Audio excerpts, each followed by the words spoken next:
ప్రతి మనిషి కూడా జీవితంలో ఎదిగిన ప్రతి మనిషి కూడా ఒక్కొక్కరి దగ్గర నుంచి ఒక్కొక్క లక్షణం నేర్చుకుంటూ ఉంటారు. అలాగే సీనియర్ ఎన్టీఆర్ కూడా ఆయన ఓన్లీ సినీ జీవితం గురించి మనం మాట్లాడుకున్నట్లయితే ఆయన చాలా మంది ఆయన మీద ప్రభావం చూపించారు అనమాట. అలాంటి వ్యక్తుల గురించి ఇప్పుడు మనం తెలుసుకుందాం. అందులో మనం చూసినట్లయితే ఆయన చిన్నతనంలో ఆయనకి వాళ్ళ మాతృమూర్తి ఏం చేస్తారంటే కృష్ణుడి భక్తురాలు అన్నమాట.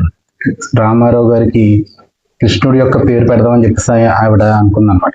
కానీ వాళ్ళ యొక్క పెదనాన్న అయినటువంటి రామయ్య గారు ఏం చేశారంటే ఇక్కడ మనకి రాముడు తారక రాముడు పుట్టాడని చెప్పేసి అనడంతో అందరూ కూడా ఆ పేరే ఖాయం చేశారన్నమాట.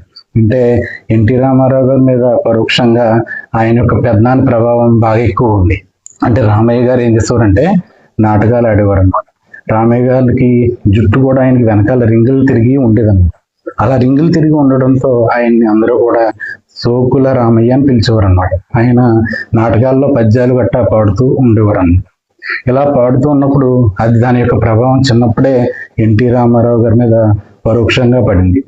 అందువల్ల ఎన్టీ రామారావు గారిని అందరూ కూడా నాటకాల్లో కంటే ఇప్పుడు ఫంక్షన్లో గట్టా వెళ్ళేటప్పుడు సపోజ్ అప్పట్లో ఏం చేసేవారంటే ఎవరైతే పద్యాలు అలాంటివి పాడతారో పెళ్లిళ్ళలో ఏంటంటే వాళ్ళని తీసుకెళ్ళి వాళ్ళ ద్వారా రామాయణంలో పద్యాలు అదేవిధంగా భారతంలో పద్యాలు ఇలాగా పాడించుకుంటూ ఉండేవారు.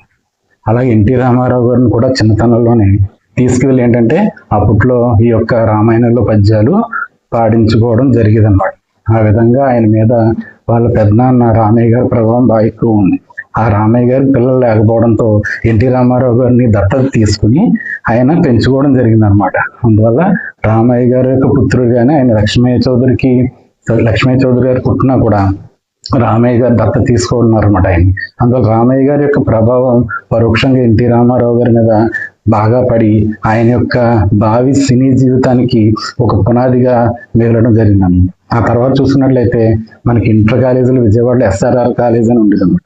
ఆ SRR కాలేజీలో తెలుగు లెక్చరర్ అయినటువంటి విశ్వనాథ సత్యనారాయణ గారు అంటే శ్రీమద్ రామాయణ కల్పవృక్షం రాసినటువంటి మహాకవి అనమాట. ఆయన ఏం చేశారంటే ఈయన మొట్టమొదటిసారిగా ఎన్టీ రామారావు గారి చేత కాలేజీలో ఒక స్త్రీ పాత్ర వేయించడం జరిగింది అనమాట. ఆ స్త్రీ పాత్ర వేయించి ఆయన్ని ఎంకరేజ్ చేసినటువంటి ఘనత విశ్వనాథ సత్యనారాయణ గారి దగ్గరికే దొరుకుతుంది. ఆయన విశ్వనాథ సత్యనారాయణ గారి దగ్గర నుంచి హావభావాలు ఎలా ప్రదర్శించాలి ఇవన్నీ కూడా ఆహార్యం ఇవన్నీ కూడా నేర్చుకున్నారన్నమాట. విశ్వనాథ సత్యనారాయణ గారికి కోపం కూడా ఎక్కువ ఉండేది అనమాట. ఆయన యొక్క పట్టుదల ఇవన్నీ కూడా ఈయన యొక్క ఎన్టీ రామారావు గారి మీద బాగా ప్రభావం చూపించింది. అంటే మనకి ఇప్పుడు తర్వాత చూసినట్లయితే రాజకీయ జీవితంలో కానీ సినీ జీవితంలో కానీ ఆయన ఒక ఇలాగా హావభావాలు ఇలా ప్రదర్శిస్తుంటారు. చెయ్యి వెనక్కి ఫ్రంట్కి ఇలా పెట్టి మాట్లాడుతూ ఉంటారు అనమాట. అంటే ఒక వ్యక్తి మాట్లాడేటప్పుడు ఆహార్యం బాగా ఎక్కువ ప్రభావం చూపిస్తూ ఉంటుంది అన్నమాట. ఈ ఆహార్యం అన్నీ కూడా విశ్వనాథ సత్యనారాయణ గారి నుంచి నేర్చుకున్నది ఆయన. అంటే ఈ ఆహార్యాన్ని ఆయన తర్వాత తన సినీ జీవితంలో ఉపయోగించారు అన్నమాట. అంటే విశ్వనాథ సత్యనారాయణ గారి యొక్క ప్రభావం చాలా ఎక్కువగా ఉంది ఎన్టీ రామారావు గారు. ఇప్పటికీ ఆయన విగ్రహాల్లో చూసినట్లయితే మనకి ఇలా చెయ్యి ముందు పెట్టి ఉంటుంది కదా, ఇవన్నీ కూడా ఈ విశ్వనాథ సత్యనారాయణ గారి దగ్గర నుంచి నేర్చుకోవడం జరిగింది అనమాట.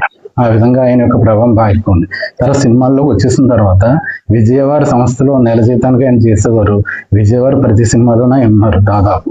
అంటే ఇప్పుడు ఆయనకి పాతాళ భైరవిలో కూడా హీరో వేషం ఇప్పించింది ఎవరంటే ఎక్కువగా బి నాగిరెడ్డి గారి యొక్క పాత్ర చాలా ఎక్కువ ఉన్నారు. ఆయన బి నాగిరెడ్డి గారు ఈ యొక్క ఎన్టీ రామారావు గారిని బాగా ఎంకరేజ్ చేస్తూ ఉండేవారు అనమాట. ఉదాహరణ బి నాగిరెడ్డి గారు చక్రపాణి కలిసి పేరు చెప్పినప్పటికీ కూడా విద్యా సంస్థానం కానీ బి నాగిరెడ్డి గారి పేరు ఎందుకు చెప్తారు? ఎందుకంటే ఆ విద్యా స్టూడియో నిర్మాణంలో కానీ ఆ భవనాల యొక్క నిర్మాణంలో కానీ అన్ని దగ్గరుండి ఆయన చూసుకుంటూ ఉండేవారు అన్నమాట. అందువల్ల బి నాగిరెడ్డి గారి యొక్క పేరు ప్రముఖంగా చెప్పడం జరిగింది. అంటే బి నాగిరెడ్డి గారు ఎక్కువగా ఇన్వెస్ట్మెంట్ చేసేవారు.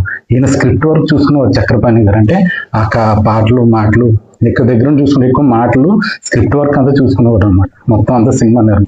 అయితే మనీ ఇన్వెస్ట్మెంట్ అంత ఎక్కువ పెట్టేది బి నాగిరెడ్డి గారు.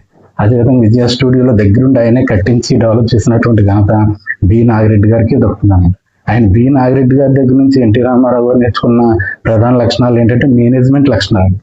ఒక వ్యవస్థను ఎలా మేనేజ్ చేయాలి, ఒక ఎలాగా ఉండాలనేది ఆయన దగ్గర నుంచి నేర్చుకున్నారు.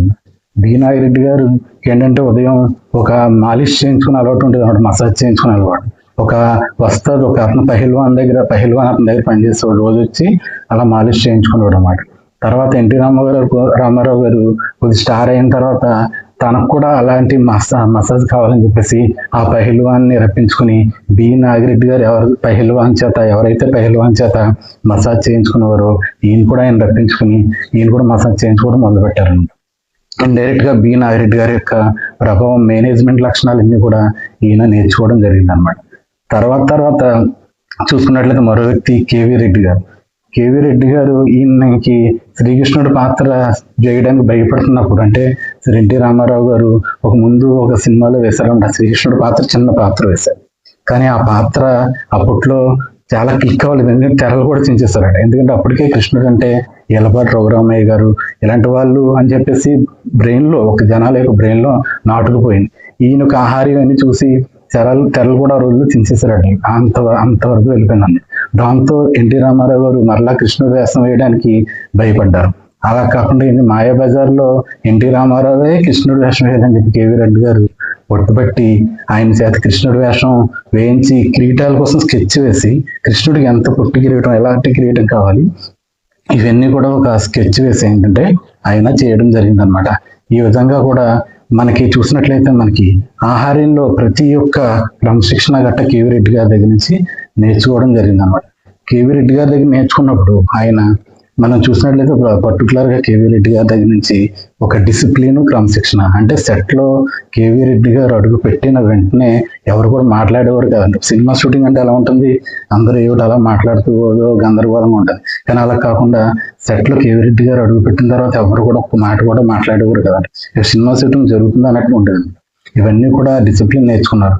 అదేవిధంగా శ్రీకృష్ణుడిగా వేషం వేయడానికి భయపడుతున్నప్పుడు ఆయనకి వేషం వేయించి అందరినీ కూడా ఆయన కాళ్ళ మీద పడి ఆయనలో ఒక దైవత్వ భావన ఫీలింగ్ రప్పించడానికి కేవీ రెడ్డి గారు కొన్ని ప్రయోగాలు చేయడం వల్ల నేనే కృష్ణుడు అన్న ఫీలింగ్ ఎన్టీ రామారావు గారికి కలిగి అప్పటి నుంచి కృష్ణుడు వేషాలు వేయడం మొదలుపెట్టారు అనమాట. అందువల్లే ఆంధ్ర కృష్ణుడుగా ఆయన పేరు గడించడానికి కేవీ రెడ్డి గారి పాత్ర ప్రముఖంగా మనం చెప్పవచ్చు అనమాట. అందువల్ల కేవీ రెడ్డి గారు ఒక డిసిప్లిన్, క్రమశిక్షణ ఆయన బాగా నేర్చుకోవడం జరిగింది. అదేవిధంగా కేవీ రెడ్డి గారు ఏదైనా సీను తీసేటప్పుడు ఆయన ఒక స్కెచ్ వేసుకున్నారు, డ్రాయింగ్ టైప్ లో ఒక స్కెచ్ పెయింటింగ్ టైప్ లో వేసుకున్నారు.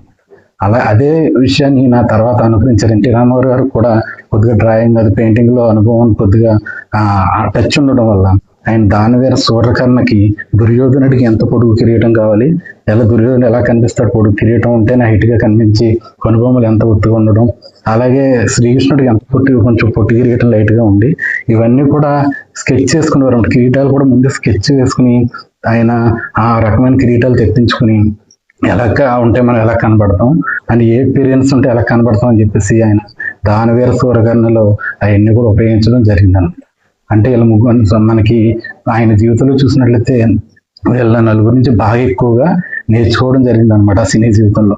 అంటే ముందు సోకులు రామయ్య గారు, అంటే ఆయన పెద్దనాన్న రామయ్య గారు, అదేవిధంగా విశ్వనాథ్ సత్యనారాయణ గారు, బి నాగిరెడ్డి గారు, కేవీ రెడ్డి గారు, వీళ్ళందరి నుంచి కూడా ఆయన చాలా విషయాలు నేర్చుకుని తన జీవితాన్ని ఉపయోగించుకొని వాటిని మెట్లుగా రూపొందించుకొని ఉన్నత స్థానానికి ఎగబాకడం జరిగిందనమాట.